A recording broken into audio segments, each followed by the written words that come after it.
إن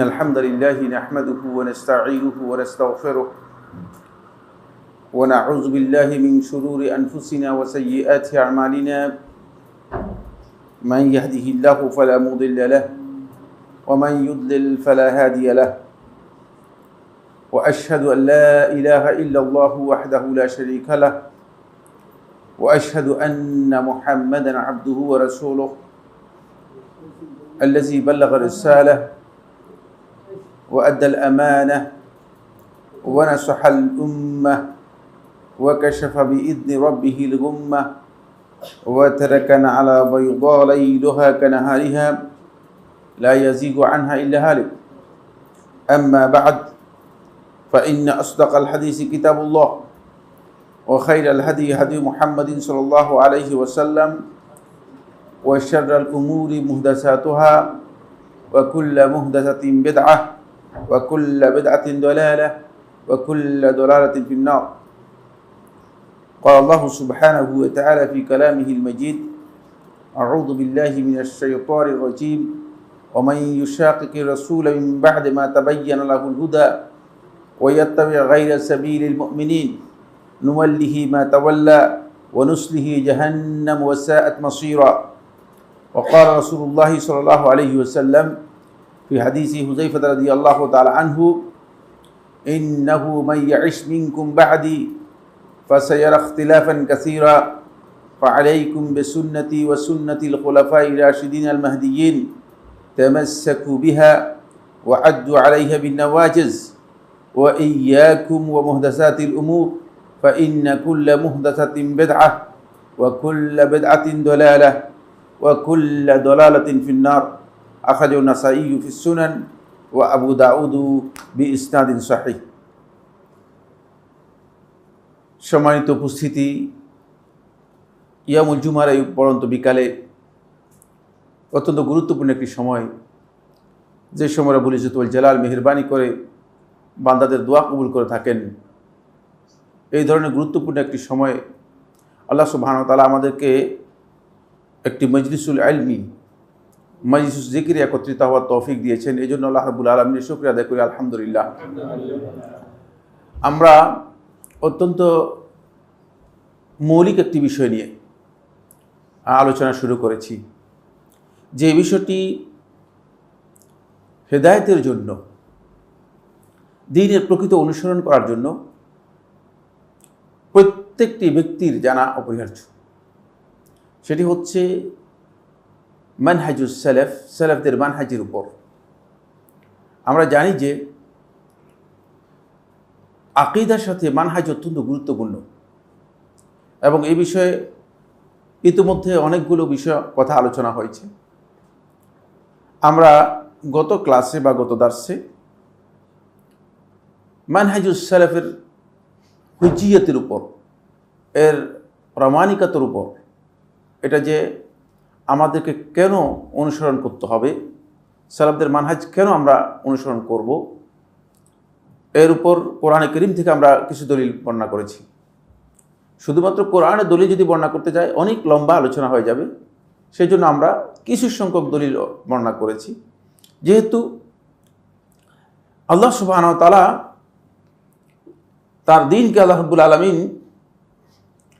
পরিচয় করে দিয়েছেন, দ্বীনের পরিচয়ের সাথে যদি কিছু তাত্ত্বিক কথা বলে দিতেন তাহলে মানুষ সত্যিকার দ্বীনের জ্ঞান লাভ করতে পারতো না, দ্বীনের পরিচয় পেত না। বলে সূরাতে ফাতিহার মধ্যেও, মানে একটা সূরা, সূরাতুল ফাতিহা, অন্তপক্ষে মুসলিম হলে তো জানবে, ঠিক না? এমন ব্যক্তি নেই যে সূরাতুল ফাতিহা জানে না, জানবেই। হয়তো কারো ভুল হয় সেটা ভিন্ন কথা, কিন্তু জানবেই। সূরাতুল ফাতিহার মধ্যে আল্লাহ সুবহানাহু ওয়া তাআলা মানহাজের কথা উল্লেখ করে দিয়েছেন। মানহাজের পরিচয় করে দিয়েছেন। যখন আল্লাহ সুবহানাহু ওয়া তাআলা আমাদেরকে বলছেন ইহদিনাস সিরাতাল মুস্তাকিম, আমাদেরকে আপনি দেখান আস-সিরাতাল মুস্তাকিম, সঠিক সরল পথ। সঠিক সরল পথ এতটুকুই যথেষ্ট।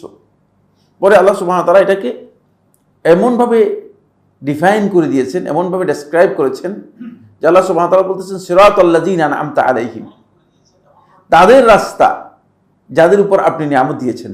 দেখছেন, নিয়ে স্পষ্ট করে দিয়েছেন কাদের উপর নিয়ামত দিয়েছেন তাদের কথা আল্লাহ তাআলা কোরআনের একাধিক আয়াতের মধ্যে বর্ণনা করেছেন, যাতে করে আমরা বুঝতে পারি যে কোন পথ আমাদের জন্য অনুসরণ করলে, কোন পথে গেলে আমরা সত্যিকার হেদায়েত লাভ করতে পারবো। এরপরেও যারা হেদায়েত লাভ করতে পারে নাই, তাহলে এটা কি আল্লাহ তাআলা দোষ হবে, না যারা হেদায়েত পায় না তাদের দোষ হবে? তাদের দোষ হবে, কোনো সন্দেহ নেই। আপনার সামনে যদি আমি দুইটা বোতল দিলাম, একটার মধ্যে বললাম যে এটার মধ্যে মদ আছে, হারাম, আর এটার মধ্যে দুধ আছে, এটা হালাল। এখন আপনাকে স্পষ্ট করে দেওয়ার পরে আপনি যদি এরপরেও মদের বোতল ইখতিয়ার করেন, মদের বোতলটা গ্রহণ করেন, তাহলে এটা যদি মানে কোনো ব্যক্তি আল্লাহর দিকে এই দোষ ন্যস্ত করে, তাহলে সেই ব্যক্তি জাহিল, কোনো সন্দেহ নেই। বুঝতে পেরেছেন কিনা? অবশ্যই জাহিল, কারণ তাকে তো বলা হয়েছে, স্পষ্ট করে দেওয়া হয়েছে। আমাদের রাস্তা স্পষ্ট করে দেওয়া আছে। রাস্তার দলিল হিসেবে আমরা কোরআন থেকে অনেকগুলো আয়াত আলোচনা করেছি, হাদিস থেকেও আমরা অনেকগুলো দলিল, কয়েকটি দলিল মনে হয় আলোচনা করেছি, দুইটি দলিল আলোচনা করেছি। শেষ দলিলটি খুবই গুরুত্বপূর্ণ, এর ব্যাখ্যা করব। দ্বিতীয় নম্বর যে দলিলটি গত আলোচনার মধ্যে আমরা তুলে ধরেছিলাম, এটি হুযায়ফা রাদিয়াল্লাহু বর্ণিত হাদিস। হাদিসটি আবু দাউদ তার সুনানের মধ্যে বর্ণনা করেছেন, কিছু অংশ ইবনে মাজাহ তার সুনানের মধ্যে বর্ণনা করেছেন, কিছু অংশ ইমাম নাসাঈ রাহমাতুল্লাহ তার সুনানের মধ্যে বর্ণনা করেছেন, কিছু অংশ আহমদ ইবনে হাম্বল রাহমাতুল্লাহ তার মুসনাদের মধ্যে বর্ণনা করেছেন। সবগুলোকে একসাথে করে এই হাদিসের মূল রিওয়ায়াতটাকে যদি বুঝেন, তাহলে এই হাদিসে রাসূলুল্লাহ সাল্লাল্লাহু আলাইহি ওয়াসাল্লাম স্পষ্ট করেছেন যে ভয়ঙ্কর ফিতনা, বিপর্যয়, সমস্যা যখন মুসলমানদের কাছে দেখা দেবে, তখন মুসলিমদের করণীয় কাজ কি সেটা স্পষ্ট করেছে এই হাদিসের মধ্যে। আর এটাও রাসূলুল্লাহ সাল্লাল্লাহু আলাইহি ওয়াসাল্লাম ভবিষ্যৎবাণী করেছেন যে আমার পরবর্তী সময়ে তোমরা যখন জীবন যাপন করবে, তখন তোমরা দ্বীনের ব্যাপারে বিভিন্ন ধরনের মতবাদ, মতাদর্শ, চিন্তাধারা, বক্তব্য, ইখতিলাফ, মতবিরোধ এগুলো দেখবে। তো মতবিরোধ তো মানে এখন আমরা দেখছি, আর না মতবিরোধ দেখছি না, মতবাদ আমরা দেখতে পাচ্ছি। দ্বীনের ব্যাপারে মানুষের বিভিন্ন চিন্তাধারা মানুষ কি করতেছে, পোষণ করতেছে এবং বক্তব্য দিচ্ছে অনেক রকমের। ফিতনাও এখন আমাদের কাছে বিভিন্ন দিক থেকে ফিতনা আসছে, ফিতনাও দেখা যাচ্ছে, এই প্রকারের ফিতনা, ওই প্রকারের ফিতনা, হাজার রকমের ফিতনা। ফিতনা কাকে বলা হয় থাকে? আপনারা হয়তো মনে করছেন ফিতনা মানে হয়তো মানে এমন একটা জিনিস, মানে যে স্বাভাবিক কথা হচ্ছে যে হয়তো আমার বড় ধরনের একটা মানে জটিলতা, ক্ষতি করে দিল এমন জিনিস। ফিতনাকে অনেকে মনে করছে ফিতনাটা মনে হয় ভয়ঙ্কর কিছু, কিন্তু ফিতনা আসলেই ভয়ঙ্কর, কোনো সন্দেহ নেই। কিন্তু ফিতনাটা খুব সহজেই মানুষ ফিতনার মধ্যে পতিত হয়ে যায়। ফিতনা হচ্ছে যেখানে আপনি হক এবং বাতিল এই দুইয়ের মধ্যে পার্থক্য করতে পারবেন না, হকের সাথে বাতিল মিশ্রিত হয়ে যাবে, আলাদা করতে পারতেছেন না, এমন কাজটাকে বলা থাকে ফিতনা, এমন বিষয়টা হচ্ছে ফিতনা। আর সেটা যদি দ্বীনের ব্যাপারে হয়, তাহলে এই পৃথিবীতে সবচেয়ে নিকৃষ্টতম ফিতনা এটা। কারণ হলো এর মাধ্যমে একজন ব্যক্তি তার ঈমান হারাতে পারে, হেদায়েতভ্রষ্ট হয়ে যেতে পারে, জান্নাত হারাতে পারে, আল্লাহ এবং তার রাসূলের রাস্তা থেকে সরে যেতে পারে। এটা দ্বীনের ব্যাপারে হলে এত ভয়ঙ্কর ফিতনা। ফিতনা হচ্ছে মানে এইভাবে যে আল ইলতিবাসু বাইনাল হক ওয়াল বাতিল, হক এবং বাতিলের মধ্যে আপনার মিলিয়ে ফেললেন, আর আলাদা করতে পারতেছেন না, মিলিয়ে যাবে, এটা হলো ফিতনা। যেমন আমি আপনাদেরকে সহজ একটা উদাহরণ দিই। যখন উম্মুল মুমিনিন আয়েশা রাদিয়াল্লাহু তাআলা আনহা তিনি উমরা করে তিনি যাচ্ছিলেন মদিনার উদ্দেশ্যে, মক্কা থেকে কিছু দূর আসার পরে তিনি জানতে পারলেন যে ওসমান ইবনে আফফান রাদিয়াল্লাহু হত্যা করা হয়েছে। তখন একদল লোক উম্মুল মুমিনিন আয়েশা রাদিয়াল্লাহু আনহাকে বিভ্রান্ত করলেন, বিভ্রান্ত করে উম্মুল মুমিনিন রাদিয়াল্লাহু তাআলা আনহাকে নিয়ে গেলেন ইরাকের দিকে। তিনি যাওয়ার কথা ছিল মদিনায়, চলে গেলে ইরাকের দিকে। সেখানে এক বিশাল বিপর্যয় মুসলমানদের নেমে আসলো। কেউ জানতো না যে আসলে কি হচ্ছে, ঘটনা কি হচ্ছে। এই ধরনের একটা বিপর্যয় নেমে এসেছে।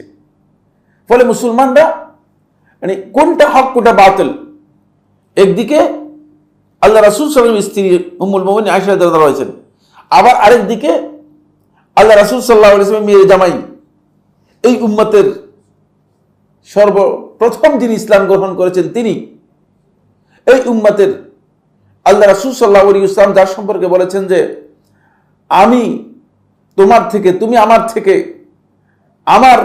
তোমার মর্যাদা আমার কাছে যেমন হারুনের মর্যাদা মুসা আলাইহিস সালামের কাছে, এমন একজন ব্যক্তি। কিভাবে পারতো কোনটা হক কোনটা বাতিল, কিভাবে হক এবং বাতিল, এইভাবে, এটা হচ্ছে ফিতনা। বুঝতে পেরেছেন কিনা? এটা হচ্ছে ফিতনা। এই যে কঠিন ফিতনাগুলো, এই ফিতনা মূলত শুধুমাত্র আহলে ইলম যারা রয়েছে তাদের কাছে স্পষ্ট হয়, আর সাধারণ লোকদের কাছে এটা স্পষ্ট হয় না।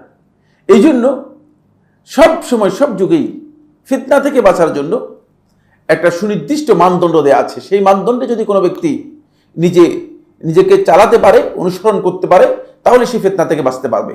আর এই মানদণ্ড যদি উত্তীর্ণ হতে না পারে, তাহলে সে ব্যক্তি ফিতনায় বিপর্যস্ত হবে, ফিতনা তাকে আক্রান্ত করবে। রাসূলুল্লাহ সাল্লাল্লাহু আলাইহি ওয়াসাল্লাম সেই কথা বলেছেন, ইন্নাহু মান ইয়াইশ মিনকুম বাদি, আমার পরে তোমরা যারা জীবন যাপন করবে দেখবে যে ফাসায়ারা ইখতিলাফান কাসীরা, তোমরা অনেক মতপার্থক্য দেখবে দ্বীনের ব্যাপারে। নতুন কথার এখন আর শেষ নেই। মানে এখন প্রত্যেকের বক্তব্যই আল্লাহ রাসূলের বক্তব্যের সাথে কোনো মিল নেই, ব্যবসাটা এমন। তখন কাজ করণীয় কি? ফালাইকুম বিসুন্নতি ওয়া সুন্নাতিল খুলাফায়ে রাশিদিন আল মাহদিয়িন, তোমরা আমার সুন্নতকে আঁকড়ে ধরবে। রাসূল সাল্লাল্লাহু আলাইহি ওয়াসাল্লামের সুন্নাত এটাই আমাদের জন্য যথেষ্ট। অনুসরণ করার জন্য রাসূলের সুন্নতের বিকল্প কোনো কিছুই নেই। রাসূলের সুন্নতই হচ্ছে একমাত্র হিদায়াতের জন্য আল্লাহর পক্ষ থেকে প্রদত্ত মানে তরিকা। কিন্তু তারপর রাসূলুল্লাহ সাল্লাল্লাহু আলাইহি ওয়াসাল্লাম যুক্ত করেছেন ওয়া সুন্নাতিল খুলাফায়ে রাশিদিন আল মাহদিয়িন, খুলাফায়ে রাশিদিন হিদায়াত প্রাপ্ত এবং যারা সঠিক পথ প্রাপ্ত হয়েছেন তাদের সুন্নতকেও তোমরা আঁকড়ে ধরবে। কারণ হলো রাসূল সাল্লাল্লাহু আলাইহি ওয়াসাল্লামের সুন্নাত যদি কারো কাছে তখন জানা না থাকে, তারা যেন এদের সুন্নত থেকে বের না হয়। বুঝতে পেরেছেন কিনা? যাতে করে এদের সুন্নত থেকে বের না হয়। এটা আমার আলোচ্য বিষয় আর একটু পরে। তামাসসাকু বিহা, রাসূল সাল্লাল্লাহু আলাইহি ওয়াসাল্লাম এটাকে কত বেশি গুরুত্ব দিয়েছেন। আলাইকুম, এটা উজুবকে বোঝায়। আপনারা যারা আরবি পড়েছেন, আলাইকুম যদি বলা হয় আলাইকুম বিল জামাআ, মানে তোমরা জামাত বলতে তোমরা মুসলিম উম্মার যেই ঐক্য রয়েছে, ঐক্যের সাথে তোমরা নিজেদেরকে বাধ্যতামূলকভাবে রাখবে। মানে এই যে আলাইকুম, মানে এটা বাধ্যতামূলক, নিজেদের উপর তোমরা বাধ্যতামূলক করে নাও, এটা অব্লিগেটরি নির্দেশ। এরপরে আবার রাসূল সাল্লাল্লাহু আলাইহি ওয়াসাল্লাম আর একটা নির্দেশ, তামাসসাকু বিহা, এটাকে তোমরা শক্ত করে ধরো। ওয়াআদ্দু আলাইহা বিন নাওয়াজিজ, নাওয়াজিজ বলা হয় তাকে দাঁতের মাড়ির দাঁত, যে দাঁতগুলো মাড়ির দাঁতগুলোকে নাওয়াজিজ বলা হয় থাকে। না, দাঁতগুলো সবগুলো কি আলাদা আলাদা নাম আছে। এগুলোকে বলা হয় সানায়া, এগুলো রুবায়া, বুঝতে পেরেছেন? তারপরে এরপরে এগুলোকে বলা হয় নাওয়াজিজ। দাঁতের মাড়ির যে দাঁতগুলো আছে এগুলোকে বলা হয় নাওয়াজিজ, মানে মাড়ির দাঁতগুলো শক্তিশালী হয় বেশি, এটা আপনার বেশি কাজে লাগে। এগুলো দিয়ে অত বেশি শক্ত খাবার হলে এগুলো দিয়ে তো কিছু করতে পারবে না, মাড়ি পর্যন্ত কি করতে হবে, দিতে হবে। তো ওয়াআদ্দু আলাইহা বিন নাওয়াজিজ, তোমরা দাঁতের মাড়ির দাঁত দিয়ে তোমরা এটাকে আঁকড়ে ধরো, কামড়ে ধরো। একটু পর্যন্ত আলোচ্য বিষয় এখানে। এরপরে রাসূলুল্লাহ সাল্লাল্লাহু আলাইহি ওয়াসাল্লাম একটি কথা বলেছেন, সেটা খুব উম্মতের জন্য খুবই গুরুত্বপূর্ণ প্রয়োজন। ওয়া ইয়াকুম, আর খবরদার, সতর্ক হও। এই তাহজির করতেছেন, সতর্ক করতেছেন। এক নম্বর পয়েন্ট হচ্ছে সতর্ক করতেছেন। ওয়া ইয়াকুম, কারণ এই অবস্থায় মানে সতর্ক করার প্রয়োজন রয়েছে। কারণ যখন বিপদ দেখবেন, তখন কোনো ব্যক্তি যদি আপনাকে বিপদের কথা স্মরণ করে দেয়, তাহলে আপনি মনে করেন যে সে আপনার মতো হিতাকাঙ্ক্ষী। রাসূল সাল্লাল্লাহু আলাইহি ওয়াসাল্লাম এখানে বিপদের বিষয় দেখেছেন, গোটা উম্মতের জন্য আশঙ্কার বিষয় দেখেছেন।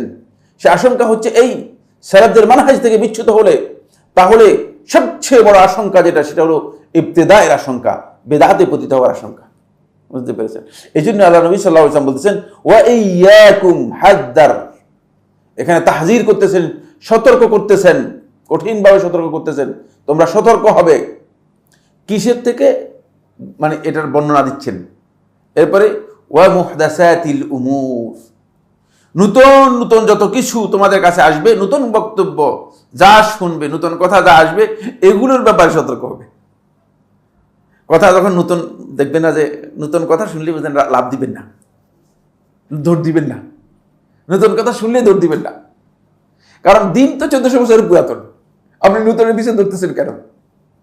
অনেকেই অনেক নতুন একটা কথা বলে যে মাশাআল্লাহ মাশাআল্লাহ, মানে অনেক ইনোভেটেড বক্তব্য দিয়েছে। আর ইনোভেশনের কি আছে এখানে?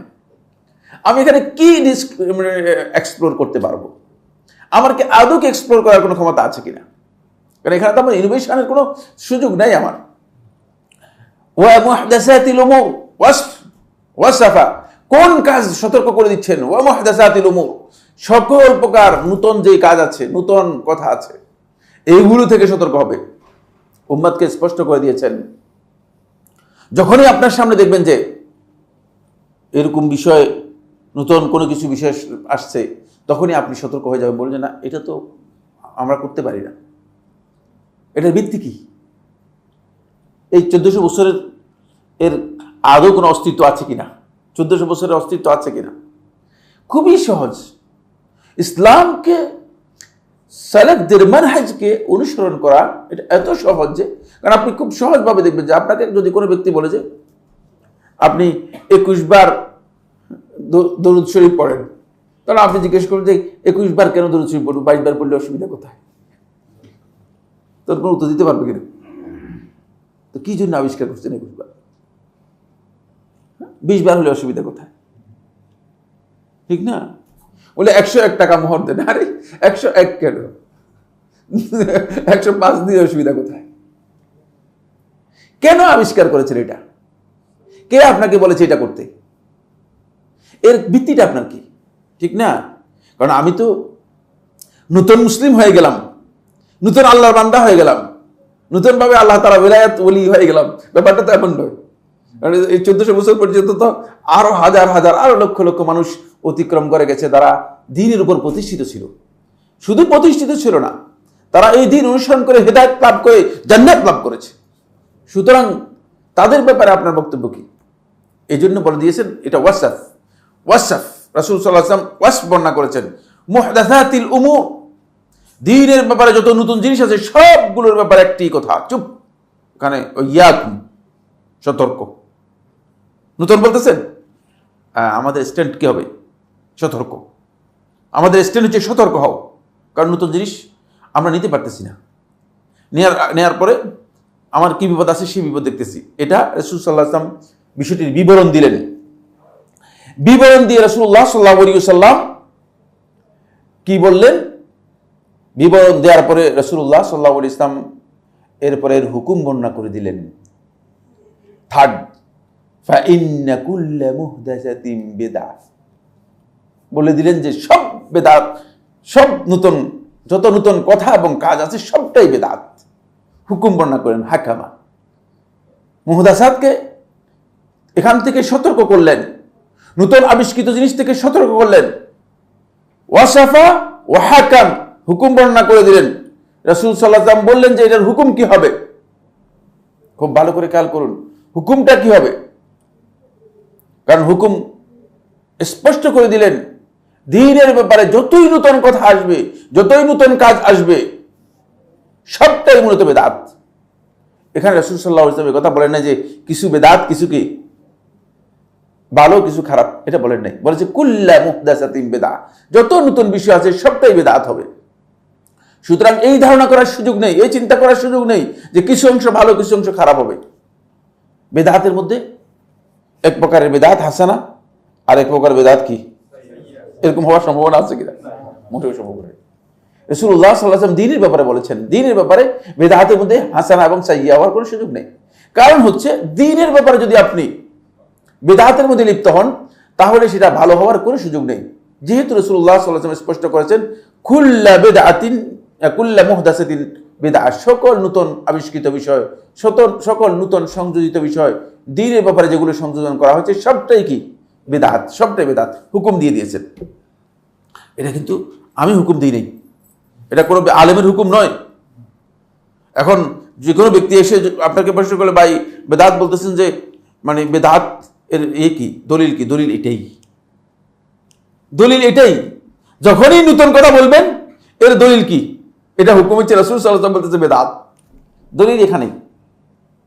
মুহদাস, নতুন জিনিস, নতুন কথা, নতুন কাজ, নতুন আমল, এটা কি হবে? বেদাত হবে। কে হুকুম দিয়েছেন?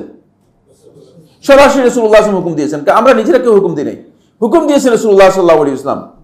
আপনি যদি বলেন যে আসেন আমরা সবাই মিলে এটা কি কয় সালাতুত তাসবিহ জামাতে আদায় করে থাকি, তাহলে এখন লোকেরা এসে আপনাকে বলবে যে কি ব্যাপার, মানে সালাতুত তাসবিহ জামাতে আদায় করার ব্যাপারটা নতুন নতুন দেখা যাচ্ছে, এটা কি হুকুম হবে? হুকুম হবে বেদাত। দলিল কি? দলিল হচ্ছে রাসূল সাল্লাল্লাহু আলাইহি ওয়াসাল্লাম হুকুম দিয়ে দিয়েছেন, কুল্লু মুহদাসাতিন বিদআহ। রাসূল সাল্লাল্লাহু আলাইহি ওয়াসাল্লাম সালাতুত তাসবিহ পড়েছেন, এটাই প্রমাণিত হয়নি, জামাতে তো প্রশ্নই আসে না। সালাতুত তাসবিহ এই হাদিসটাকে নাসরুদ্দিন শেখুল ইসলাম ইবনে তাইমিয়া রাহমাতুল্লাহ বাতিল বলেছেন। এই জন্য যেটা হাদিস দ্বারাই সাব্যস্ত হয় নাই, সেটা যদি আপনি বলেন না আমরা সবাই জামাতে আদায় করে থাকি। সিজদাতুশ শুকর, সিজদাতুশ শুকর জায়েজ, হাদিস দ্বারা সাব্যস্ত হয়েছে। এখন সিজদাতুশ শুকরের মধ্যে বললেন, যদি বলে যে আসেন আমরা জামাতে সিজদাতুশ শুকর দিই, তাহলে এটা কি হবে? বেদাত হবে। কারণ সে দ্বীনের মধ্যে নতুন আসলেই, যখনই মুহদাস হবে তখনই সেটা কি হয়ে যাবে? বেদাত হয়ে যাবে। এই হুকুম কে দিয়েছেন? রাসূল সাল্লাল্লাহু আলাইহি ওয়াসাল্লাম দিয়েছেন। বেদাতের এটাই একমাত্র দলিল। এবং বেদাত যখনই নতুন জিনিস আপনাকে করতে বলা হবে দ্বীনের ব্যাপারে, সেটা কথা হোক, কাজ হোক, আমল হোক, আকীদা হোক, সবটাই কি হবে? বেদাত হবে। এরপরে রাসূলুল্লাহ সাল্লাল্লাহু আলাইহি ওয়াসাল্লাম হুকুম দেওয়ার পরে রাসূল সাল্লাল্লাহু আলাইহি ওয়াসাল্লাম বলেছেন, এরপরে রাসূলুল্লাহ সাল্লাল্লাহু আলাইহি ওয়াসাল্লাম বেদাতের হুকুম দেওয়ার পরে রাসূলুল্লাহ সাল্লাল্লাহু আলাইহি ওয়াসাল্লাম আবার বলছেন, ওয়া কুল্লু বিদআতিন দালালাহ। এর নতিজা কি হবে? নতিজা বর্ণনা করে দিয়েছেন। এই হাদিসের মধ্যে নতিজা বর্ণনা করেছেন। বেদাত করলে কি সুবিধা হবে আপনার, কি অসুবিধা হবে সেটা জানিয়ে দিয়েছেন, স্পষ্ট করে দিয়েছেন যে কুল্লু বিদআতিন দালালাহ, যত বেদাত হবে সমস্ত বেদাত হচ্ছে বিভ্রান্তির কারণ, পথভ্রষ্টতার কারণ। আপনি বেদাতকে যতই ক্ষুদ্র মনে করেন, কিন্তু বেদাতকে রাসূল সাল্লাল্লাহু আলাইহি ওয়াসাল্লাম বেদাতের কি করতেছেন? বেদাতের রেজাল্ট দিচ্ছেন, যে বেদাতের রেজাল্ট হচ্ছে আল্লাহ নবী সাল্লাল্লাহু আলাইহি ওয়াসাল্লাম বলেছে এটা হচ্ছে বিভ্রান্তির কারণ। তাহলে ছোট হলেও এটার মধ্যে বিভ্রান্তি আছে, ছোট হলে এটা কি বিভ্রান্তি আছে। আর এটা কে বলতেছেন? রাসূলুল্লাহ সাল্লাল্লাহু আলাইহি ওয়াসাল্লাম বলতেছেন। এরপরে এটা হলো দুনিয়াতে ওই ব্যক্তি পথভ্রষ্ট হয়ে যাবে। আর মাআল কি হবে? তার আখিরাতে তার পরিণতি কি হবে? ওয়া কুল্লু দালালাতিন ফিন্নার। আখিরাতে সকল প্রকার দলালাত, যে বিভ্রান্তি রাস্তা বেছে নিয়েছে, যে বিভ্রান্তি রাস্তাকে নিজের জন্য গ্রহণ করেছে, সে জাহান্নামের রাস্তা চলে গেল। সুতরাং আল্লাহ নবী সাল্লাল্লাহু আলাইহি ওয়াসাল্লাম এর মাআলটা কি সেটাও বলে দিয়েছেন। দুনিয়াতে এর রেজাল্ট কি হবে এবং আখিরাতে এর মাআল কি হবে, আখিরাতে এর পরিণতি কি হবে, এটাও রাসূলুল্লাহ সাল্লাল্লাহু আলাইহি ওয়াসাল্লাম কি করেছেন? স্পষ্ট করে দিয়েছেন। এখান থেকে বোঝা যাচ্ছে যে মূলত সালাফদের মানহাজকে বাদ দিয়ে যদি কোনো ব্যক্তি নিজের মন গড়া মানহাজ অনুসরণ করে, তাহলে সেই ব্যক্তি এই ধরনের পরিণতির মুখোমুখি হবে। এটা মূলত সালাফদের মানহাজের সাথে নিবিড়ভাবে জড়িত। যেহেতু রাসূলুল্লাহ সাল্লাল্লাহু আলাইহি ওয়াসাল্লাম বিভিন্ন বিভ্রান্তি, মতবিরোধ, ফিতনা, বিপর্যয়, সমস্যা এবং এই মতবিরোধের এই সময় রাসূল সাল্লাল্লাহু আলাইহি ওয়াসাল্লাম একটাই মানহাজ আমাদেরকে শিক্ষা দিয়েছেন, সেটা হচ্ছে আলাইকুম বিসুন্নতি ওয়া সুন্নাতিল খুলাফায়ে রাশিদিনুল মাহদিয়িন। সুন্নাত, রাসূলুল্লাহ সাল্লাল্লাহু আলাইহি ওয়াসাল্লাম সুন্নাতকে আঁকড়ে ধরা এবং খোলাফায়ে রাশিদিনের সুন্নাতকে আঁকড়ে ধরার কথা বলেছেন। আর এই বিপরীতে রাসূলুল্লাহ সাল্লাল্লাহু আলাইহি ওয়াসাল্লাম এই সতর্ক করেছেন, এই জন্য করেছেন যেহেতু এই রাস্তার বাইরে গেলে আপনি নতুন নতুন চিন্তাধারা, নতুন নতুন বক্তব্য, নতুন নতুন আমলের দিকে চলে যাবেন, যেটা আপনাকে বেদাতের দিকে নিয়ে যাবে। এই হাদিস থেকে আমরা এই কথা স্পষ্ট করে বুঝতে পেরেছি, সেটা হলো সালাফদের মানহাজ থেকে বিচ্যুত হওয়াই মূলত এখানে বেদাতের দিকে ধাবিত হওয়ার সম্ভাবনা রয়েছে। আজকে আপনি দেখেন আকীদার দিক থেকে সালাফদের মানহাজ থেকে যারা বিচ্যুত হয়েছে, দুটি ফিরকার নাম আমি বলছি। একটি হচ্ছে মুরজিয়া ফিরকা, আর একটা হচ্ছে জাবরিয়া ফিরকা। মুরজিয়া ফিরকা বলছে, তাদের বক্তব্য হলো যে ঈমান আনলেই যথেষ্ট, আর এত মজবুত ঈমান বলতেন না, আর ভাঙ্গার কি নেই, যদি ইট দিয়েও কি করেন ঈমানের উপর বাড়ি দেন আর ভাঙবে না, এত শক্ত ঈমান। আর তাদের বক্তব্য হচ্ছে যে মানে আমল যেটাই হোক ইমান ঠিক থাকবে। নাউজুবিল্লাহ, নামাজ পড়েন ইমান ঠিক থাকবে, নামাজ পড়েন না ইমান ঠিক থাকবে, রোজা রাখেন না ইমান ঠিক থাকবে, আল্লাহকে গালিগালাজ করেন তাহলে ইমান ঠিক থাকবে। নাউজুবিল্লাহ মিন যালিক। মুরজিয়াদের বক্তব্য হচ্ছে যে ইমান আনার পরে ইমান এত মজবুত যে সকলের ইমান সমান। আবু বকরের ইমান যেমন না, আরেকজন ইবলিসের ইমানও তো ঠিক সমান। নাউজুবিল্লাহ মিন যালিক। যেটা এই বক্তব্য কোত্থেকে নিলেন? যেহেতু সালাফদের মানহাজ থেকে কি করেছে, বিচ্যুত হয়েছে, এই জন্য বেদাতের মধ্যে লিপ্ত হয়ে গেছে, ভয়ঙ্কর বেদাতের মধ্যে লিপ্ত হয়ে গেছে। ইমানকে বুঝতেই পারে নাই। ইমান যে মানুষের বাড়ে এবং কমে, কমতে কমতে ইমান যে একজন ব্যক্তির একেবারে নিশ্চিহ্ন হওয়ার কাছে চলে যায়, আবার বাড়তে বাড়তে একজন ব্যক্তির ইমান যে এমন এক পর্যায়ে চলে যায় যে অনেক বড় ইমানের অধিকারী হয়ে থাকে, অনেক শক্তিশালী ইমানের অধিকারী হয়ে থাকে, এই বিষয় সম্পর্কে কোনো জ্ঞানই নেই, যেহেতু সালাফদের মানহাজ থেকে বিচ্যুত হয়ে গেছে। আবার এর উল্টা জাবরিয়া যারা আছে তাদের বক্তব্য হচ্ছে না, একটাই কথা, আল্লাহ তাআলাই সব কিছু করাচ্ছেন। এখানে মূলত আমরা আল্লাহ যেভাবে নাচাচ্ছেন সেভাবে নাচতেছি, কারণ আমরা বিশ্বাস করি যে আল্লাহ তাআলাই লিখে রাখছেন, আল্লাহ তাআলাই কি করছেন সবকিছু জানেন, আবার সবকিছু আল্লাহ তাআলাই লিখে রাখছেন, আবার সবকিছু আল্লাহ তাআলাই কি করতেন ইচ্ছা করতেছেন, আল্লাহর ইচ্ছায় আমরা সবকিছু করতেছি। সুতরাং আমরা শিরক করলেও আল্লাহ তাআলাই করাচ্ছেন, আমরা কুফরি করলেও আল্লাহ তাআলা করাচ্ছেন, আমরা যদি আল্লাহকে গালি দিই তাহলে কি করতেছেন, এটা আল্লাহই করাচ্ছেন। নাউজুবিল্লাহ মিন যালিক। এরা হলো এদের কার আকীদা? এটা হলো জাবরিয়াদের আকীদা, কারণ সবাই আল্লাহ তাআলা করাচ্ছেন। এই যে কথাগুলো, এগুলো কেন আসলো? আসছে এই জন্য যেহেতু তারা সালাফদের মানহাজ থেকে বিচ্যুত হয়ে গেছে। সালাফদের মানহাজ থেকে বিচ্যুত হয়ে যাওয়ার কারণে মন গড়া বক্তব্য দেওয়া শুরু করেছে, মন গড়া বক্তব্য দেওয়া শুরু করেছে। আর এই মন গড়া বক্তব্যের কারণেই মানুষ মানে সালাফদের মানহাজ থেকে বিচ্যুত হওয়ার কারণে হেদায়েত বিচ্যুত হয়ে শেষ পর্যন্ত বেদাতের মধ্যে লিপ্ত হয়েছে। 3 নম্বর দলিল, 2 নম্বর দলিল আলোচনার পরে 3 নম্বর যে দলিল সেটা হলো এই হাদিসটি আহমদ ইবনে হাম্বল রাহমাতুল্লাহ মুসনাদের মধ্যে বর্ণনা করেছেন, 17182 নম্বর হাদিস। ইমাম ইবনে মাজাহ রাহমাতুল্লাহ তার সুনানের মধ্যে বর্ণনা করেছেন, হাদিস নম্বর 43। এখানে মুকাদ্দিমার মধ্যে এসেছে, ইবনে মাজাহর মুকাদ্দিমার মধ্যে পেয়ে যাবেন। আর শেখ নাসিরউদ্দিন আলবনী রাহমাতুল্লাহ হাদিসটিকে সহিহার মধ্যে বর্ণনা করেছেন, 973 নম্বর হাদিস, সহিহ হাদিস। রাসূলুল্লাহ সাল্লাল্লাহু আলাইহি ওয়াসাল্লাম ইরশাদ করেন, ক্বাদ তারাকতুকুম আলাল বাইদা, তোমাদেরকে আমি রেখে যাচ্ছি সুস্পষ্ট দ্বীনের উপর। তারাকতুকুম আলাল বাইদা লাইলুহা কানাহারিহা, এর রাত্র দিনের মতো। যদি সরল অনুবাদ করি তাহলে অর্থ হবে লাইলুহা মানে এর রাত্র, কানাহারিহা এর দিনের মতো। কিন্তু এখানে উদ্দেশ্য হচ্ছে যে এখানে যে এই বিষয়গুলো তোমাদের কাছে মনে হচ্ছে যেন এগুলো মানে গোপন বিষয়, সেটাও দিনের মতো স্পষ্ট। যেগুলো তোমাদের কাছে মনে হয় যেন কঠিন বিষয়, মানে তোমাদের বুঝতে কষ্ট কঠিন হবে, সেগুলো দিনের মতো স্পষ্ট। লা ইয়াজিগু আনহা বাদি, আমার পরে বক্রতার রাস্তা অনুসরণ করবে না ইল্লা হালিক, ওই ব্যক্তি ছাড়া যে ব্যক্তি নিজেকে ধ্বংস করেছে সে। কারণ বক্রতার পথ শুধুমাত্র ধ্বংসপ্রাপ্ত ব্যক্তি ছাড়া আর কেউ কি করবে না, অনুসরণ করবে না। এই যে হাদিসের বক্তব্য মানে রাসূলুল্লাহ সাল্লাল্লাহু আলাইহি ওয়াসাল্লাম বলেছেন, এই হাদিস থেকে বোঝা যাচ্ছে কাদেরকে রেখে যাচ্ছেন রাসূল সাল্লাল্লাহু আলাইহি ওয়াসাল্লাম কথা বলেছেন, কাদেরকে তারাকতুকুম, কাদেরকে, হ্যাঁ কাদেরকে রাখছে? হ্যাঁ সাহাবায়ে কেরাম থেকে না, রাসূলুল্লাহ সাল্লাল্লাহু আলাইহি ওয়াসাল্লাম তো আপনি আমি ছিলাম না, আপনি ছিলেন নাকি? কে কে ছিলেন এখানে? আমরা একজন ছিলাম না, সাহাবায়ে কেরাম ছিলেন, দেখছেন? তাহলে এখানে যাদেরকে রেখে যাচ্ছেন এরা হচ্ছে সাহাবায়ে কেরামগণ। সাহাবায়ে কেরামদের কাছে দিনটা এমন ভাবে পরিষ্কার ছিল, এমন ভাবে স্পষ্ট ছিল যে এর মধ্যে কোনো ধরনের প্রচ্ছন্নতা ছিল না, কোনো ধরনের গোপন বিষয় ছিল না, কোনো ধরনের হিডেন কোনো কিছু ছিল না, কোনো ধরনের কাউকে কোনো কিছু দিয়ে গেছেন এমন কিছু ছিল না। বলছেন তারাকতুকুম আলাল বাইদা, একেবারেই উজ্জ্বল সুস্পষ্ট দ্বীনের উপর তোমাদেরকে রেখে যাচ্ছি, সুস্পষ্ট দ্বীনের উপর তোমাদেরকে রেখে যাচ্ছি। এটা হলো প্রথম কথা। তাহলে বুঝা যাচ্ছে যে সাহাবায়ে কেরামরা মানে সুস্পষ্ট দ্বীনের উপর ছিলেন। এটাই হচ্ছে দলিল আমাদের এখানে। সাহাবায়ে কেরামদেরকে আমরা কেন অনুসরণ করব? এই জন্য অনুসরণ করব যেহেতু সাহাবায়ে কেরামগণ সুস্পষ্ট দ্বীনের উপর ছিলেন। দ্বিতীয় নম্বর যে বিষয়টি সেটা হলো রাসূলুল্লাহ সাল্লাল্লাহু আলাইহি ওয়াসাল্লাম স্পষ্ট করেছেন দ্বীনের মধ্যে আল্লাহ নবী সাল্লাল্লাহু আলাইহি ওয়াসাল্লাম কোনো গোপন বিষয় রেখে যান নাই। বাতিনি বিষয় কি রেখে যান নাই। সুতরাং যারা এই ধারণা করে যে দ্বীনের কিছু জিনিস জাহেরি আছে আর কিছু জিনিস কি বাতিনি, এরা হলো শিয়া বাতিনি সম্প্রদায় সর্বপ্রথম এই কথা আবিষ্কার করেছে।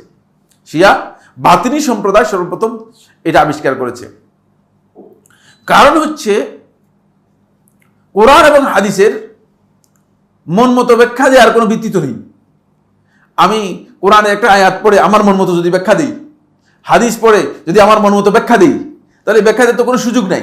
এখন আপনি জিজ্ঞেস করবেন যে ভাই আপনি যে ব্যাখ্যাটা দিলেন, মানে আপনারা তো এখন অনেকে আছে হয়তো আরবি বুঝেন না, মানে আমি বলে দিলাম চলে গেল, বুঝতে পারবেন। কিন্তু যারা আরবি জানে তারা বলবে যে এই যে কথাটা বললেন এটা কোথা থেকে বললেন ভাই, কেউ কোথা থেকে বললেন, এটা তো কোরআনের মধ্যে নেই। আল্লাহর পক্ষ থেকে নূর আসছে, রাসূল নূরের তৈরি। এই গাদারে যদি মানুষ বুঝতো আরবি, তাহলে মানুষ বলতো যে এই গর্তম, এখানে তো নূর থেকে নূরের তৈরি, রাসূল এই কথা কোথাও নেই, কেমনে বলতেছো তুমি, বলতো না। কিন্তু মানুষ তো জাহিল, মানুষ তো কোরআন পড়ে নেই, মানুষ তো কোরআনে কিছু জানে না, বুঝতে পেরেছেন কিনা। তখন তারা কি করেছে, মানে একটা ভুল বুঝ এখান থেকে নিয়েছে, ভুল বুঝ একটা এখান থেকে নিয়েছে, আর সেও মানুষদেরকে বুঝাই দিয়েছে আন্দাজের উপর। এইখানে নূর বলা হয়েছে না, মানুষ বুঝে গেছে যে কি রে, হ্যাঁ নূর তো বলছে, কি বলছে এখানে তো, আর বাকিটা তো জানে না, বাকি অংশটুকু তো জানা নেই। ফলে এই ধরনের বিভ্রান্তিকর ব্যাখ্যা যারা দিয়েছে বাতিনি সম্প্রদায়, তারা দেখলো যে মানে মানুষের কাছে যখন যায় তাদের বক্তব্য দেয় আমরা বারবার করে যে তুমি এই কথা কোত্থেকে বলতেছো, এটা তো কোরআনের বক্তব্য নয়। তখন বলছে এটা হলো কোরআনের বাতিনি অর্থ। তো এই বাতিনি অর্থ জানলেন কিভাবে আপনি? রাসূল সাল্লাল্লাহু আলাইহি ওয়াসাল্লাম স্পষ্ট করে গেছে, হাদিস থেকে বোঝা যায় কোরআনের মধ্যে অথবা আল্লাহর বিধানের মধ্যে আল্লাহ নবী সাল্লাল্লাহু আলাইহি ওয়াসাল্লাম এমন কোন বিষয় রেখে যাননি যেগুলো বাতিনি হতে পারে, যেগুলো কি হতে পারে, বাতিনি হতে পারে, এমন কোন বিষয় রাসূলুল্লাহ সাল্লাল্লাহু আলাইহি ওয়াসাল্লাম রেখে যান নাই। একেবারে স্পষ্ট করে দিয়েছেন তোমাদেরকে উজ্জ্বল দিনের উপরে রেখেছে। বরং আল্লাহ সুবহানাহু ওয়া তাআলা অন্য আয়াতের মধ্যে সূরা কোরআনে কারীমের মধ্যে আল্লাহ তাআলা বলেছেন সুম্মা জাআলনাকা আলা শরীআতিন মিনাল আমরি ফাত্তাবি'হা, আপনাকে আমি দ্বীনের ব্যাপারে সুস্পষ্ট শরীয়তের উপর রেখে যাচ্ছি। শরীআতিন মিনাল আমর, এই দ্বীনের ব্যাপারে সুস্পষ্ট শরীয়তের উপর রেখে গেছি। আল্লাহ তাআলা তার রাসূলকে বলতেছেন যে আপনাকে সুস্পষ্ট শরীয়তের উপর আমি অধিষ্ঠিত করেছি। এখানে কোনো এমন কিছু নেই, বাতিনি কিছু নেই।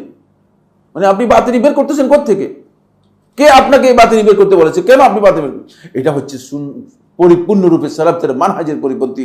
কারণ এখন বাতিনি যদি আপনি বের করতে যান, তাহলে আপনি মন মতো চাই দ্বীনের নামে চালাই দিতে পারবেন, কোরআনের নামে আপনি আপনার ব্যাখ্যা চালাই দিতে পারবেন।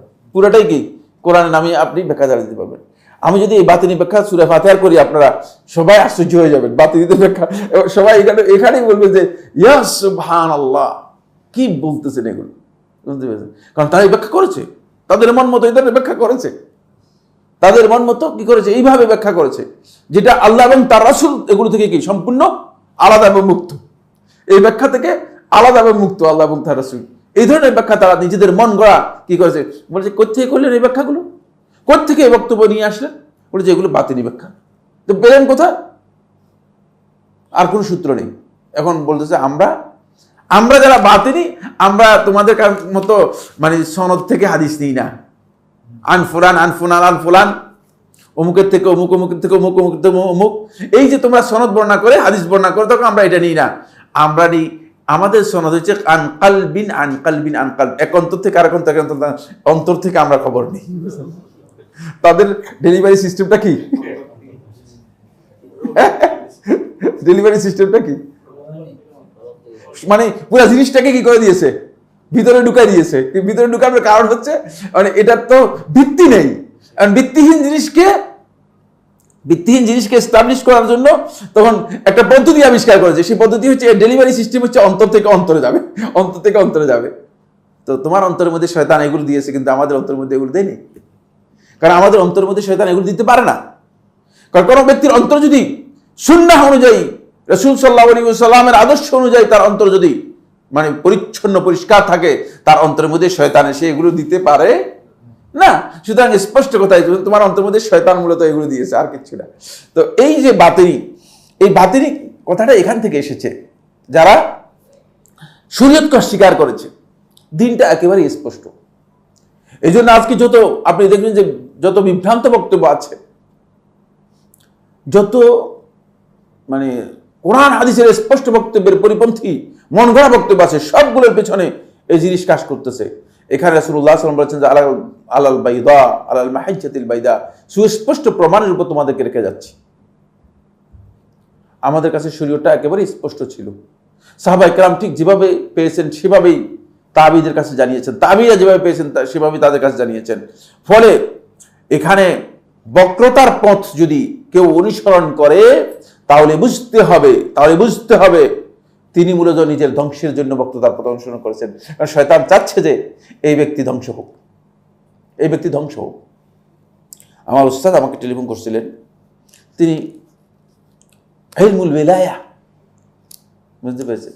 আমি এখানে কোন এক সময় হয়তো আলোচনার মধ্যে বলেছি, ইলমুল ওয়ালায়া, বিলায়াত তো বুঝেন, আপনারা বুঝেন না? হ্যাঁ, বিলায়াত কি জিনিস? কে বলতে পারেন? হ্যাঁ হ্যাঁ কি? হ্যাঁ হ্যাঁ হ্যাঁ, ওয়ালায়া হচ্ছে ওলি হওয়ার কি পদ্ধতি, আর এই ইলমুল ওয়ালায়া হচ্ছে ওলি হওয়ার জ্ঞান, মানে ওলি হওয়ার জন্য যে জ্ঞান আছে সেই জ্ঞান। তো আমার মুহাদ্দিস সাহেব আমাকে টেলিফোন করছেন যে তোমার সাথে সাইফুল্লাহ একটু কথা বলা দরকার। আমি বলেন। তখন তিনি বললেন যে মানে ইলমুল ওয়ালায়া সম্পর্কে তোমার বক্তব্য কি? তখন আমি বললাম যে ইলমুল ওয়ালায়া মানে ওলি হওয়ার এই জ্ঞান এর এই সূত্র কোত্থেকে এসেছে, কে দিয়েছে, এই ইলমের নাম কে দিয়েছে? ঠিক না? এই প্রশ্ন তো আগে উত্তর দিতে হবে। আপনি বুঝেন কথাগুলো। এই জন্য আমাদের সমস্যা হচ্ছে এই জায়গায় শয়তান এসে আমাদেরকে খুব সামান্য ঠক্কর দিয়ে কি করে দেয়, আস্তে করে ভয় পাওয়া দেয়। খবরদার খেয়াল রাখবেন যে আপনি জিনিসগুলো জানতে হবে, আপনার ক্লিয়ার হতে হবে। এটার নাম কে দিয়েছে? রাসূল সাল্লাল্লাহু আলাইহি ওয়াসাল্লাম দিয়েছেন, কোরআনের কোথাও দিয়েছে, হাদিসের কোথাও এসেছে? কে বলেছে এই নাম? আর উত্তর দিতে পারে না। আমি বললাম যে যদি এটা কেউ না দিয়ে থাকে তাহলে এটা কোন সন্দেহ মুহাদ্দাস, এই নামটাই মুহাদ্দাস, এই নামটাই নতুন আবিষ্কৃতের ব্যাপারে রাসূল সাল্লাল্লাহু আলাইহি ওয়াসাল্লাম স্পষ্ট বক্তব্য, কুল্লু মুহদাসাতিন কে বিদআহ, প্রশ্নই আসে না। এবার উনি বললেন যে এটাকে ইলম বললে অসুবিধা কি? আমি অসুবিধার বিষয় নয়, কারণ ইলম হচ্ছে মানুষের জন্য মিম্মা ইউকতাসাব, যেটা মানুষ অর্জন করতে পারে। মানুষ যেটা কি করতে পারে? ইলমটা আমি কি জন্মগ্রহণ করেছি আলেম হয়ে? দুনিয়ার কোনো মানুষ কি আলেম হয়ে জন্মগ্রহণ করতে পারে? খুব ভালো করে খেয়াল করুন, দুনিয়ার কোনো মানুষ জন্মগ্রহণ করে আলেম হতে? ইলম হচ্ছে মিম্মা ইউকতাসাব, যেটা মানুষ অর্জন করতে পারে। আল্লাহ তাআলা দেন, কিন্তু মানুষ অর্জন করে, চেষ্টা করে অর্জন করতে পারে। কিন্তু উলায়া যেটাকে বলতেছেন, কোন ব্যক্তিকে আল্লাহ তাআলা ওলি হিসেবে গ্রহণ করা, এটা কি ওই ব্যক্তি অর্জন করতে পারবে? এটা কি অর্জন করার বিষয়? হ্যাঁ, এটা কি মানে কোনো ব্যক্তির নিজস্ব ইখতিয়ারের মধ্যে রয়েছে? হ্যাঁ, আরে বাবা, আমি যদি কোনো একজন ব্যক্তিকে বন্ধু হিসেবে গ্রহণ করি তাহলে ওই ব্যক্তির ইখতিয়ার আছে, আমি বন্ধু হিসেবে গ্রহণ করলে না মানে যে আপনি আমাকে বন্ধু হিসেবে গ্রহণ করেন না, আমার ইচ্ছে। আর আল্লাহ রাব্বুল আলামিনের শানে, মহান আল্লাহ সুবহানাহু ওয়া তাআলার শানে, তিনি যদি কাউকে বন্ধু হিসেবে গ্রহণ করেন, দুনিয়ার কোনো মানুষের ইখতিয়ার আছে তিনি বলতে পারেন যে আল্লাহ আমাকে বন্ধু হিসেবে গ্রহণ করেন? প্রশ্নই আসে। কথাগুলো বুঝতে পারলাম কিনা? না স্পষ্ট আপনাদের কাছে? একেবারে পুরো দিনটাই স্পষ্ট, দিনের প্রত্যেকটি বিষয় স্পষ্ট। শয়তান ছাড়া, যে ব্যক্তি নিজেকে ধ্বংসের দিকে ঠেলে দিচ্ছে, সেই ব্যক্তি ছাড়া এই ধরনের বক্তব্য দিতে কেউ পারে না, এই ধরনের বক্তব্য কেউ দেবে না। স্পষ্ট বিষয়। আপনি নিজের দাবি করতেছেন যে আমি আল্লাহর ওলি, নাউযুবিল্লাহ মিন যালিক। কে বলছে আপনাকে আল্লাহর ওলি? যিনি আল্লাহর ওলি দাবি করবেন তিনি সবচেয়ে বড় তাগুত। কথা বুঝতে পেরেছেন? সবচেয়ে বড় তাগুত এই পৃথিবীর মধ্যে। কারণ আল্লাহর উপর মিথ্যা আরোপ করেছেন। আল্লাহ রাব্বুল আলামিন এই পৃথিবীর কোন মানুষকে, নবী এবং রাসূলদেরকে জানিয়েছেন শুধুমাত্র নবুওয়ত এবং রিসালাতের কথা, কিন্তু আর পৃথিবীর কোন মানুষকে আল্লাহ রাব্বুল আলামিন জানাননি, এই কথা বলে দেননি আল্লাহ তাআলা। না ওহীর মাধ্যমে, না স্বপ্নের মাধ্যমে, কোনো কিছুর মাধ্যমে আল্লাহ তাআলা জানাই দেন না যে আর তোমাকে আমি ওলি হিসেবে গ্রহণ করেছি। তাহলে কিভাবে এই মিথ্যা দাবি করতে পারেন? প্রশ্নই আসে। প্রশ্নই আসে না। সে ব্যক্তি হয়তো আল্লাহ তাআলার নৈকট্য লাভ করার চেষ্টা করতে পারে। হ্যাঁ, অবশ্যই আল্লাহ রাব্বুল আলামিনের যদি কোনো বান্দা আল্লাহর নৈকট্য লাভ করেন, কোনো বান্দা যদি আল্লাহ তাআলার আল্লাহ তাআলার বন্ধুত্ব লাভ করেন, তাহলে তার মধ্যে সেই আলামত, সেই সাইন আপনি লক্ষ্য করবেন, তার মধ্যে সেই সাইন লক্ষ্য করবেন, সেই সাইন তার মধ্যে আপনি পাবেন। কিন্তু সেই সাইনের আলোকে আপনি নিজে দাবি করে যে আমি আল্লাহর ওলি, আসেন আমরা মুরিদ হন, আল্লাহর পক্ষ থেকে কন্ট্রাক্টর হিসেবে আসছেন। কোন কাজের ব্যাপারে আল্লাহ তাআলা আপনাকে কন্ট্রাক্টর হিসেবে নিয়োগ দিয়েছে? নাউযুবিল্লাহ মিন যালিক। ফলে এই বিষয়টা মূলত আমাদের মধ্যে এসেছে, এই জন্য এসেছে যেহেতু নিজেকে ধ্বংস করার জন্য কি করতেছে, এই কাজগুলো করতেছে। ফলে দ্বীনের বিষয়টি আমার বন্ধুগণ খুবই স্পষ্ট। রাসূলুল্লাহ সাল্লাল্লাহু আলাইহি ওয়াসাল্লাম স্পষ্ট করে হাদিসের মধ্যে বলে দিয়েছেন যে দ্বীনের বিষয়গুলো উজ্জ্বল, একেবারেই স্পষ্ট, এখানে কোনো প্রচ্ছন্নতা নেই। যদি কেউ বাঁকা রাস্তায় যায়, ডান দিকে অথবা বাম দিকে যায়, বুঝতে হবে যে সে নিজেকে ধ্বংসের দিকে নিয়ে যাওয়ার জন্য সে অপচেষ্টা, সেই পথে সে অগ্রসর হচ্ছে। আসুন, এখন এটা হলো হাদিস থেকে কিছু দলিল আমরা উল্লেখ করলাম। অবশ্য হাদিসের মধ্যে আরো অনেক দলিল রয়েছে, আরো অনেক বক্তব্য রয়েছে, সেটা আমরা আর গেলাম না। এবার আসেন, এর পাশাপাশি আরেকটি দলিল আমরা উল্লেখ করব, সেটা হলো ইজমা এর দলিল। কোরআন এবং হাদিস এই দুটো হচ্ছে ওহির মাধ্যমে আমাদের মূল দলিল। এটাই দলিল, এটা হচ্ছে মূল দলিল। কথা কি বুঝতে পেরেছেন? এটা কি মূল দলিল? এটাই হচ্ছে দলিল মূলত, এটা হচ্ছে মূলত দলিল। কোরআন এবং হাদিসের পাশাপাশি সালফে সালিহিনগণ ইজমাকে গ্রহণ করতেন এবং ইজমায়ের উল্লেখ করতেন।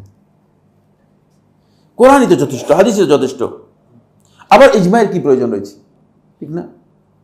ইজমা হচ্ছে আইম্মাতুল ইজতিহাদ, যারা মুজতাহিদ আলেমরা ছিলেন, তাদের ঐক্যমত এই ব্যাপারে, তাদের ঐক্যমত এই ব্যাপারে, যে তাদের ঐক্যমতে এই কথা কি হয়েছে, সাব্যস্ত হয়েছে। এটাকে বলা হয় কি? ইজমা। এটাকে কি বলা হয়? ইজমা। আইম্মাতুল ইজতিহাদের ঐক্যমতে যে বিষয়টি সাব্যস্ত হয়েছে, এটাকে ইজমা বলা হয় থাকে। কোরআন এবং হাদিস দুটোই আমাদের দলিল, তারপরেও আবার ইজমাকে দলিল হিসেবে কেন উল্লেখ করা হয়? কে বলতে পারবেন? কেন আবার ইজমাকে আমরা দলিল হিসেবে উল্লেখ করব? কে বলতে পারবে? যে কোনো একজন।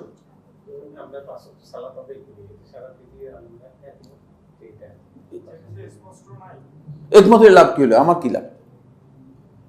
কি? তো আমার কাছে তো কোরআন হাদিসের মধ্যে রয়েছে, ইন্নাল্লাহ ইফতারাদা আলাইকুম ফিল ইয়াউমি ওয়াল লাইলাতি খামসা সালাওয়াত, আল্লাহ তাআলা দিন এবং রাতের মধ্যে তোমার উপর 5 ওয়াক্ত সালাত ফরজ করেছেন। সহিহ বুখারী হাদিস। সুতরাং 5 ওয়াক্ত ফরজই হয়েছে, তাহলে আপনি ইজমা করুন কি লাভ? যে সকল বিষয়ে অস্পষ্টতা আছে, হ্যাঁ, অস্পষ্টতা আছে, কোন কিছু মানে কোরআন ও হাদিস সুন্নাহ মোতাবেক আমরা ওই বিষয়টা সম্পর্কে স্পষ্ট ক্লিয়ার না আমাদের কাছে। হ্যাঁ, ওনাদের কাছে হয়তো ক্লিয়ার, কিন্তু আমাদের কাছে হয়তো বা কিছু অস্পষ্টতা থাকার কারণে সেখানে অস্পষ্টতা কি আছে? অস্পষ্ট বিষয় তো যদি অস্পষ্ট হয় থাকে, তাহলে স্পষ্ট হবে কিভাবে? সবকিছু স্পষ্টই কোরআন এবং হাদিসের, অস্পষ্টকে স্পষ্ট করবে কিভাবে? নিজেদের মানে দলিলের বাইরেকে স্পষ্ট করতে পারবে? সম্ভব কিনা? না। এটা খুব ভালো করে জেনে নিন, এটা খুব ইম্পর্টেন্ট বিষয়। সেটা হলো ইসলামের কোনো বিষয়ে যেটি দলিলের মাধ্যমে সাব্যস্ত হয়েছে, যখন উম্মার সমস্ত লোকেরা একমত হয়ে যাবে, পরবর্তী যুগে কোনো লোকের জন্য বৈধ নয়, হারাম, এসে দ্বিমত পোষণ করে বলবে যে না, এটা দিয়ে এটা বুঝি নাই, এটা বুঝেছি। কারণ এই কারণেই ইজমাটা উল্লেখ করা হয়ে থাকে। বুঝতে পেরেছেন? যেহেতু সে গোটা উম্মতের সাথে তার কি হয়ে গেছে, কন্ট্রাডিকশন তৈরি হয়েছে, কন্ট্রাডিক্ট করছে, এই জন্য ইজমাটা দলিল হিসেবে উল্লেখ করা হয়ে থাকে। কারণ উম্মাহ দিন থেকে এরা বুঝেছে, উম্মাহ কোরআন এবং হাদিস থেকে এটা বুঝেছে, এবং সেই বুঝটাকে স্পষ্ট করে দিয়ে গেছে। এখন তুমি সলিমুদ্দি কলিমুদ্দি বুঝলা, তারপরে সালাওয়ালা বস্তাওয়ালা, এটা বুঝতে হবে এটাকে। যেমন গোটা উম্মাহ বুঝেছে, ইয়া আইয়ুহাল্লাযীনা আমানুত্তাকুল্লাহ, হে ঈমানদারগণ তোমরা আল্লাহকে ভয় করো, ওয়াবতাগু ইলাইহিল ওয়াসিলা, এবং আল্লাহ তাআলার দিকে তোমরা ওয়াসিলা কি করো, অনুসন্ধান করো। ওয়াসিলা বলতে নেক আমলকে বুঝেছেন গোটা উম্মাহ, এটা ইজমা দ্বারা সাব্যস্ত হয়েছে। সুতরাং সলিমুদ্দি এসে যদি বলে যে ওসিলা বলতে পীর ধরাকে বুঝেছে, আল্লাহর কসম সে ভুল কথা বলেছে, মিথ্যা কথা বলেছে। বুঝতে পেরেছেন কিনা? এই জন্য ইজমাকে উল্লেখ করা হয়ে থাকে, কারণ এর বক্তব্যই ডাহা মিথ্যা। এই জন্য ইজমায়ের কথা উল্লেখ করা হয়ে থাকে, কারণ ইজমা এর মুখালাফাত করার বৈধতা নেই, হারাম, আল্লাহ এবং তার রাসূলের মানহাজের পরিপন্থী, কোরআন এবং হাদিসের বক্তব্যের পরিপন্থী। এই কারণেই যেহেতু মানে পুরো উম্মাত এটাকে বুঝেছে, এই নস দিয়ে পুরো উম্মাত এটা বুঝেছে, আপনি কোত্থেকে এসে এটা নতুন বুঝ নিয়ে আসছেন? নতুন এই বুঝটা আপনার মোটেও কি নয়, গ্রহণযোগ্য নয়। কারণ এখন তো শয়তান এসে একটা বুঝ আপনাকে কি করতে পারে, দিতে পারে। মানে প্রত্যেকটা বক্তব্যের মধ্যেই শয়তানের একটা স্কোপ আছে। শয়তান এসে এখানে বলতে যে এখানে এটা বুঝে যেতে পারে, এখানে এটা অর্থ করা যেতে পারে। কিন্তু আমি যখন দেখবো যে এখানে সাহাবায়ে কেরাম সহ সলফে সালেহিনের ইজমা রয়েছে, তখন এখানে এই বুঝ গ্রহণ করার বৈধতা নাই। বুঝে আসছে জিনিসটা? এই জন্য উল্লেখ করা হয় থাকে। ইজমাটা কেন উল্লেখ করা হয় থাকে? এটাকে মানে শরীয়তের দলিলটাকে, বুঝটাকে শক্তিশালী করার জন্য, যে এর বিপক্ষে কোনো বক্তব্য আর কোনো যুগে দেওয়ার কোনো অধিকার কারো নেই। বুঝতে পেরেছেন? কারো কি নেই, সুযোগ নেই। যেমন আপনারা জানেন যে উম্মে ওয়ালাদ কাকে বলা হয়? কেউ বলতে পারবেন কিনা? একজনও বলতে পারবেন? একজন, এনিওয়ান? উম্মে ওয়ালাদ কাকে বলা হয়? হ্যাঁ হ্যাঁ, দাসীর, খুব ভালো করে খেয়াল করুন, দাসীর, মাশাআল্লাহ মাশাআল্লাহ, ভেরি গুড। দাসীর সাথে যদি শারীরিক সম্পর্ক হয় থাকে, কারণ মালিকের, এই মালিকের দাসীর সাথে শারীরিক সম্পর্ক হলে, দেখেন ইসলাম যে কত সুন্দর দিন। যদি শারীরিক সম্পর্ক হয়, সন্তান হয়ে যায়, তাহলে ওই মানে এ তো স্ত্রী নয়, আর কি নয়, এখন দাসীও বলতে পারবেন না। কারণ হলো তার সাথে না শারীরিক সম্পর্ক হয়েছে, এখন দাসী বলতে পারবেন না। এখন তার সন্তান হয়ে গেছে, তাকে আর দাসী বলা শুরু, স্ট্যাটাস বেড়ে গেছে, গ্রেট স্ট্যাটাস, উপরের স্ট্যাটাস নিচে। তখন তার নাম দেওয়া হচ্ছে উম্মে ওয়ালাদ, সন্তানের মা। সুবহানাল্লাহ। এর নাম হচ্ছে ইসলাম। বুঝার চেষ্টা করুন, এর নাম হচ্ছে কি? সন্তানের মা। এই স্ট্যাটাস নেওয়ার পরে, খুব ভালো করে খেয়াল করুন, সন্তানের মা এই স্ট্যাটাস নেওয়ার পরে সাথে সাথেই দুইটা পাওয়ার তার। এক নম্বর পাওয়ার হচ্ছে তাকে বিক্রি করা হারাম। এমনি দাসী বিক্রি করা কি? দেখছেন? খেয়াল রাখেন, এগুলো শরীয়তের বিধান। এই মাসআলায় সমস্ত উলামা কেরামের ইজমা সাব্যস্ত হয়েছে। এখন কোন জাহিল ব্যক্তি এসে যদি বলে যে এ তো দাসী, হুকুমের দিক থেকে দাসী কোনো সন্দেহ নেই, তাহলে বিক্রি করবো না কেন? বিক্রি করা যায়, এই কথা বলার সুযোগ নেই। কারণ হচ্ছে বিক্রি করার বৈধতা নেই, বিক্রি করতে পারবে না, বিক্রি করা হারাম। বুঝতে পেরেছেন? এটা প্রথম স্ট্যাটাস। দ্বিতীয় স্ট্যাটাস, যেহেতু সন্তানের মা হয়েছে, যেহেতু কি হয়েছে, সন্তানের মা হয়েছে, এখন যেই দিন এই মুনিব মারা যাবে, সেদিনই সে আজাদ হয়ে যাবে, আর কি করতে হবে না, আজাদ করতে হবে না। কারণ দাসী মালিক যখন মারা যাবে, তখন মালিক হবে কে? সন্তান মালিক হবে। সন্তান মালিক হলেই সাথে সাথে কি হয়ে যাবে? আজাদ হয়ে যাবে, যেহেতু সন্তান নিজের অধীনস্থ। এই জন্য সন্তানের কি হবে না, সন্তানের আর দাসী থাকবে না, সাথে সাথেই সে কি হয়ে যাবে? আজাদ হয়ে যাবে। দেখছেন ইসলাম? বুঝতে পেরেছেন কত সুন্দর মানে ব্যবস্থাপনা ইসলামের মধ্যে রয়েছে। শুধুমাত্র একটা দাসীর ব্যাপারে এই ধরনের চিন্তা ইসলামের মধ্যে, এই ধরনের বিধান ইসলামের মধ্যে রয়েছে। আপনি কি মনে করেন ইসলাম প্রত্যেকটা ব্যাপারে বিধান দেয় নাই? অবশ্যই রয়েছে। কিন্তু দুঃখের বিষয় হচ্ছে এই যে আমরা আসলে ইসলামের বিধানগুলোকে আয়ত্তে আনি নেই, ইসলাম বিষয় বিধানগুলোকে আমরা জানার জন্য চেষ্টা করি না। আসেন, এটা কোন পয়েন্টে বলেছি? ইজমায়ের পয়েন্টে বলেছি। খুব ভালো করে খেয়াল করুন, ইজমাটা এই জন্য খুব ইম্পর্টেন্ট, যাতে করে ইজমার মাধ্যমে সাব্যস্ত হয়েছে যে আপনি আন্দাজে এসে যদি মানে 1400 বছর পরে একজন এসে বলে যে ভাই দাসী আসছে, অসুবিধা কিসের? তুমি বলা হোক যেই হোক, দাসী তো, হুকুম তো দাসী, সুতরাং বিক্রি করে দিই, দাসী বিক্রি করা যায় যেহেতু বিক্রি করে দিই না, এটা হারাম। কারণ হচ্ছে উম্মাহ এই ব্যাপারে ঐক্যমত হয়েছে, উম্মাহ এই বিষয়ে ঐক্যমত হয়ে গেছে, তার হক নষ্ট হয়ে যাবে। কারণ তার দুটো হক, এর মধ্যে একটা হক হচ্ছে সে সন্তানের মা হয়েছে, সন্তানের মা হওয়াটা তার একটা বড় ধরনের হক। এই জন্য তাকে আর কি করা যাবে না, ওই দাসীর গ্রেডে নিয়ে বিক্রি করা যাবে না, দাসী গ্রেডে তাকে বিক্রি করা যাবে না। আসুন, এই ইজমা জুমহুর আহলে ইলম বর্ণনা করেছেন। তার মধ্যে জামুত তা'ওয়িলের মধ্যে ইবনে কুদামা মাকদিসি রাহমাতুল্লাহ প্রথম খণ্ডের 35 পৃষ্ঠায় উল্লেখ করেন। ইবনে কুদামা মাকদিসি রাহমাতুল্লাহ প্রথম খণ্ডের 35 পৃষ্ঠায় উল্লেখ করেন, ক্বালা ইবনে কুদামা রাহিমাহুল্লাহ তাআলা, ইবনে কুদামা রাহমাতুল্লাহ বলেন, সাবাতা উজুবু ইত্তিবাইস সালাফ, সালাফদের ইত্তিবা করা, অনুসরণ করা ওয়াজিব সাব্যস্ত হয়েছে। রহমতুল্লাহ আলাইহিম, আল্লাহ তাআলা রহমত তাদের উপর অর্পিত হোক, বিল কিতাবে ওয়াস সুন্নাহ ওয়াল ইজমা, কোরআনের মাধ্যমে, সুন্নাহর মাধ্যমে এবং ইজমার মাধ্যমে। দেখছেন একেবারেই এটা ইবনে কুদামা মাকদিসি রাহমাতুল্লাহ উল্লেখ করেছেন যে উম্মার ইজমা সাব্যস্ত হয়েছে, ওয়াজিব হচ্ছে সালাফদের মানহাজের আপনাকে অনুসরণ করতে হবে। এর অর্থ কি? এর অর্থ দুটি। এক নম্বর অর্থ হচ্ছে সালাফদের মানহাজের বিপরীতে কোনো মানহাজের অনুসরণ করা জায়েজ নেই, হারাম। এটা বুঝতে পারলাম কিনা? কারণ নেগেটিভ তো বুঝতে হবে। আপনার মানে কমন সেন্স সোজা, আর এটা হচ্ছে মানে বিপরীত দিক থেকে আপনাকে কি করতে হবে, নেগেটিভ সেন্সটা আপনাকে বুঝে নিতে হবে। সুতরাং সেলেবদের অনুসরণ না করে অন্যদের অনুসরণ করা এটা আপনার জন্য কি হবে, হারাম হবে, যেহেতু সেলেবদের অনুসরণটাকে আপনাকে ওয়াজিব করে দেওয়া হয়েছে। এটা হলো 1 নম্বর কথা। 2 নম্বর কথা হচ্ছে তিনি বলেছেন যে কিতাব, সুন্নাহ এবং ইজমা এর মাধ্যমে সাব্যস্ত হয়েছে, সুতরাং সেলেবদের মানহাজের অনুসরণের ক্ষেত্রে মুখালাফাত জায়েজ নেই। বুঝতে পেরেছেন কিনা? মুখালাফাত জায়েজ নেই। এই জন্য আল্লাহ তাআলা বলেছেন যে যদি কেউ অনুসরণ করে অন্য পথ, অন্যদিকে মুখ ফিরিয়ে নে, অন্যদিকে মুখ করে নে, নুওয়াল্লিহি মা তাওয়াল্লা, তাকে আমি সেদিকে ফিরে দেব, ওয়া নুসলিহি জাহান্নাম, এবং তাকে জাহান্নামে নিক্ষেপ করব। আচ্ছা আসুন, এটা হলো 1 নম্বর কথা।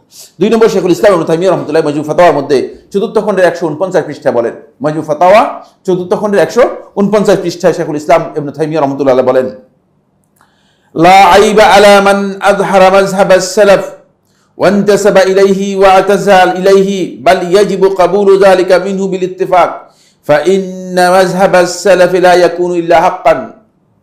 খুব ভালো করে খেয়াল করুন, শেখুল ইসলাম ইবনে তাইমিয়া রাহমাতুল্লাহ বক্তব্যটি বললাম, লা আইবা, কোনো দোষ নেই, কোনো সমস্যা নেই ওই ব্যক্তির জন্য, মান আজহারা মাযহাব আস-সালাফ, যে সালাফদের মানহাজকে স্পষ্ট করে মানে বলবে যে আমি সালাফি।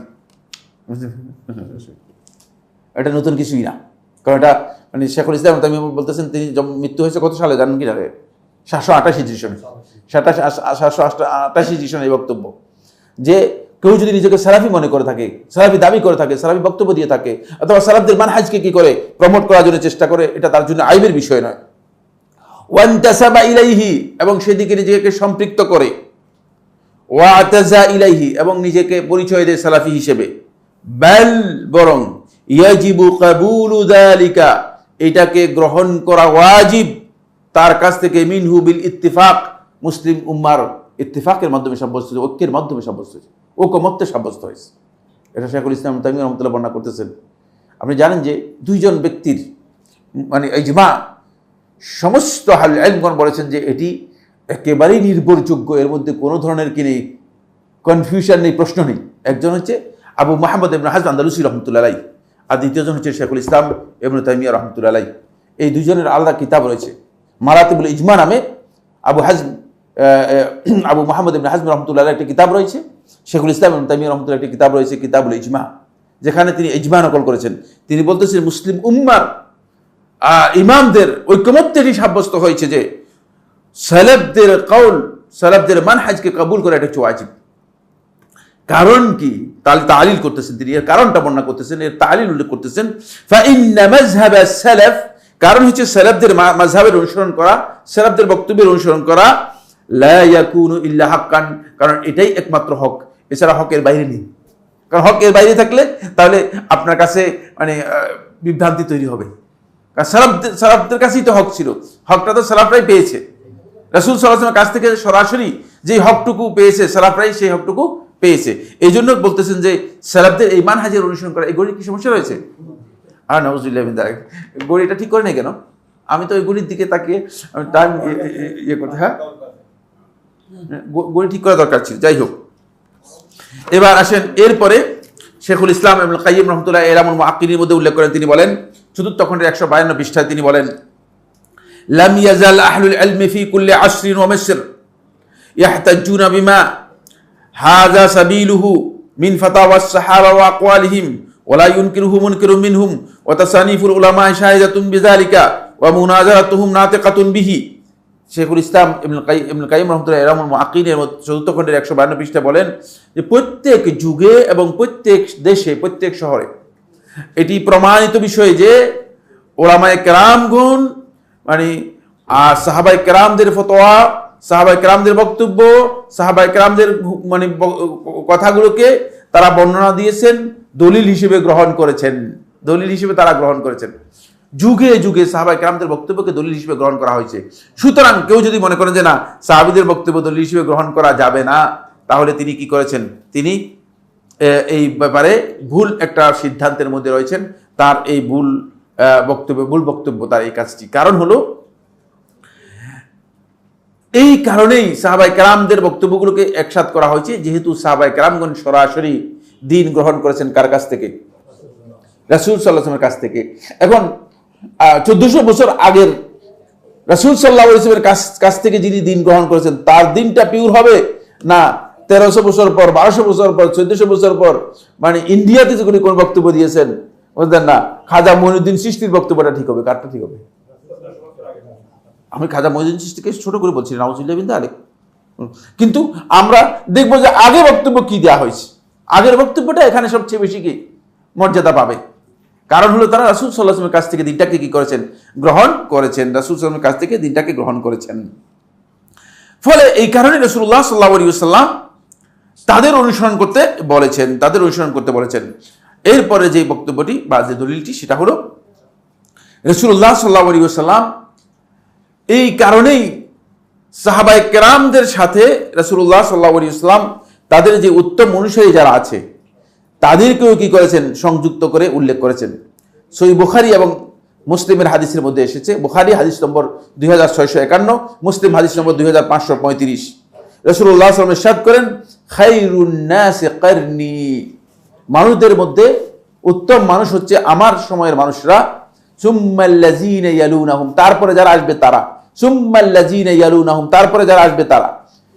এখানে রাসূলুল্লাহ সাল্লাল্লাহু আলাইহি ওয়াসাল্লাম স্পষ্ট করে দিয়েছেন যে যেহেতু পরবর্তী সময়ে বিভিন্ন ধরনের বিকৃতি, বিভিন্ন ধরনের পরিবর্তন আসবে, 3 যুগের সত্যিকার যারা অনুসারী রয়েছে তাদের ব্যাপারে রাসূলুল্লাহ সাল্লাল্লাহু আলাইহি ওয়াসাল্লাম নিজের পক্ষ থেকে সাক্ষ্য দিয়ে গেছেন।